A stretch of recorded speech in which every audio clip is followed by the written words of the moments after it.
3 cases میں، 2 میں ان کو سزا ہوئی ہے، 2 میں کیسز میں سزا ہوئی ہے محترم نواز شریف صاحب کو، اور وہ اپیلیں جو ہیں داخل دفتر ہو گئی ہیں ان کی غیر حاضری مفروری کی وجہ سے، اور مفروری کے پرپیچول وارنٹس ان کے نکل چکے ہیں۔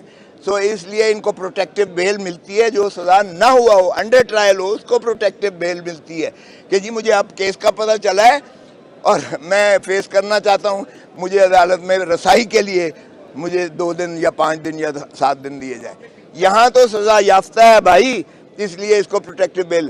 ہاں اگر آئیں گے تو قانون یہ کہتا ہے کہ سیدھا اس کو اریسٹ کر کے جہاز سے ہی نہ نکلنے دیا جائے، جہاز سے سیدھا اڈیالہ جیل جائیں، اور اڈیالہ جیل میں ماشاءاللہ باقی پرائم منسٹر بھی ہیں، وہ سارے استقبال کریں گے اور قیدی بھی ان کا استقبال کریں گے۔ نہیں آپ دیکھ لیں، پیپلز پارٹی بڑی کلیئرلی جدا کر چکی ہے، راہیں جدا کر چکی ہے، اس لیے کہ اگر فواد ہمارا نہیں تھا، آحد چیمہ ہمارا نہیں تھا پرنسپل سیکرٹری، ایک نواز شریف کا تھا، ایک شہباز شریف کا تھا، عسکری 5 وزیر جو ان کے قریبی تھے، قریب ترین تھے نواز شریف اور شہباز شریف کے، وہ اس کابینہ میں ہیں، تو اس کا تسلسل نہیں ہے، تو اور کیا ہے، پیپلز پارٹی بالکل علیحدہ ہے۔ دیکھیں سیاست میں کچھ بھی ہو سکتا ہے، it is the art of impossible being making possible, so اس میں کچھ بھی ہو سکتا ہے، اور ان کو اکٹھا ہونا پڑے گا۔ ایک بات بتا دوں، اگر انہوں نے عوامی سیاست یعنی پیپلز پالیٹکس کرنی ہے، اگر انہوں نے واقعی پاکستان میں پیپلز جو ہے رول کو بحال کرنا ہے تو ان کو اکٹھا ہونا پڑے گا۔ اگر یہ چاہتے ہیں کہ ہیڈ ماسٹر کوئی ہر 2-4 سال بعد ڈنڈا لے کے ان کے سر پہ آ جائے اور یہ ایک دوسرے ادھر ہو جائے ایک ادھر ہو جائے، پھر مقدر 75 سال سے یہی ہمارے ساتھ کھیل تماشا چل رہا ہے، سو ان کو اکٹھا ہونا پڑے گا اگر واقعی یہ آئین کے ساتھ مخلص ہیں اور یہ پاکستان کی ترقی اور ترویج چاہتے ہیں اور یہ جمہور کو حق دینا چاہتے ہیں گورننس کا، تو ان کو اکٹھا سب کو ہونا پڑے گا، سیاستدانوں کو۔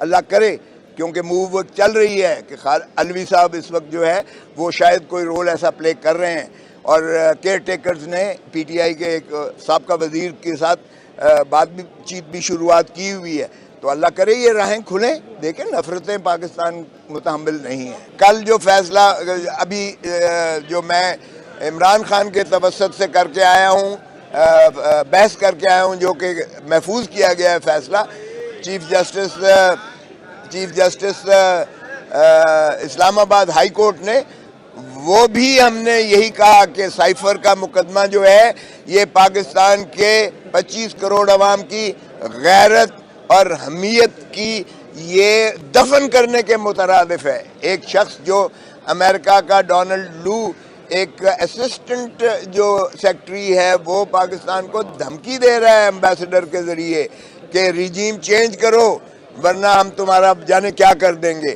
اس کی مماثلت ہم نے پہلے بھی دیکھی کہ جو ہینری کسنگر تھا، اس نے شہید ذوالفقار علی بھٹو کو دھمکی دی تھی کہ تم ایٹم بم بنانا بند کر دو ورنہ تمہیں عبرت کا نشان بنا دیں گے۔ ہم نے ہینری کسنگر کے خلاف کوئی کارروائی نہ کی، ہم نے امریکہ کی سرزنش نہ کی، ہم نے اپنے اس عظیم قائد اور پرائم منسٹر کو ضیاء الحق اور مولوی مشتاق نے مل کر اس کو پھانسی دے کر لحد میں اتار دیا۔ کیا اب پھر ہم ڈونلڈ لو ایک اسسٹنٹ سیکرٹری کے فرمودات، اس کی حکم کی غلامی اور تابعداری کرتے ہوئے ایک اور وزیر اعظم کو ہم نہ صرف اس کو چلتا کیا وزارت عظمیٰ سے اس حکم نامے کے تحت، بلکہ پابا سلاسل کر کے اس کو زنجیروں میں دکھایا کہ ہم کتنے وفادار ہیں۔ آپ نے تو صرف کہا تھا کہ اس کو ہٹا دو، نکال دو، ہم نے اس کو اندر بھی کر دیا ہے اور پھر اس پہ بھی قتل کے مقدمات کر دیے۔ ایک جو ہے قتل کوئٹہ میں ہوتا ہے اور یہاں اعانت میں وہی ریپلیکا جو ہے کیا گیا، اور اپنے ہی لوگوں پہ ہم تشدد اور ان کو جو ہے اندر کر کے تو اپنے سیاسی نظام کو توڑ پھوڑ کر کے پھینک رہے ہیں، اور الیکشنز کا ہم نام لینے کو تیار نہیں ہیں، جمہور کو ہم جمہوری حق دینے کو تیار نہیں ہیں، ان کو حق ووٹ دینے کو تیار نہیں ہیں۔ الیکشن کمیشن ایسی عجیب کمیشن ہے کہ وہ باندی اور لونڈی ہے، کہیں اور سے اشارہ ملے گا تو وہ الیکشن کی تاریخ دیں گے۔ 90 دن ہوا کر دیے انہوں نے آئین میں مندرج، سپریم کورٹ کے فیصلے انہوں نے ہوا میں بکھیر کے پھینک دیے۔ ارے بھائی، جس ملک کو آپ نے سرزمین بے آئین بنا دیا ہے، تو یہ بتائیں کہ عمرانی معاہدہ پاکستان کے 25 کروڑ کا متحد رہنے کا آپ کیا کر رہے ہیں؟ آپ کے وزیر اعظم صاحب دنیا ساری کے دورے کرتے پھر رہے ہیں. 14 دن تو رہ کے آئے ہیں, امریکہ میں گئے, امریکہ سے لندن آئے, لندن سے پیرس میں گئے, پیرس سے پھر وہاں گئے اور پھر سعودی عرب. 14 دن کی عیاشی کر کے, پورا خان بادہ لے کر, اور اربوں روپیہ اس قوم کا ٹیکسز کا لگایا جو خود آج 3 نسلیں مقروض ہیں. ہماری 3 نسلیں مقروض کر چکے ہیں یہ. اور آج جو بچہ پیدا ہو رہا ہے وہ 2.5 لاکھ روپے قرضے کے نیچے پیدا ہو رہا ہے. اس کیفیت میں اب ہمارے وزیر اعظم صاحب چائنا گئے ہوئے ہیں. اور کیا بات ہے بھائی, تمہارا کام صرف الیکشنز کروانا ہے, صاف اور شفاف. اس کے لیے تو تم تیار, سننے کو بھی تیار نہیں ہو, اور نہ ہی تمہارا جو ہے اس پر کوئی رجحان ہے. تم ایسے کر رہے ہو جیسے تم الیکٹڈ پرائم منسٹر ہو. 4 صوبوں میں اور مرکز میں اس وقت کوئی پاکستان کے عوام کی نمائندگی نہیں ہے, کوئی عوام کی نمائندگی نہیں ہے. اور اس لیے پاکستان جو ڈوبتا چلا جا رہا ہے تو ان کو ہوش کے ناخن رہنے چاہیے. صاف اور شفاف الیکشنز کروائیں, اور جو بھی بنتا ہے پارلیمان میں, اسمبلیوں میں, اس کو اقتدار سونپیں اور یہ خود واپس جائیں. یہی پاکستان کی ترقی کا راز ہوگا, اور یہی پاکستان میں ایک استقلال لائے گا, سالیڈیرٹی لائے گا, ایک جو ہے سٹیبلٹی لائے گا. پولیٹیکل سٹیبلٹی کے بغیر معاشی استحکام ہو نہیں سکتا ہے.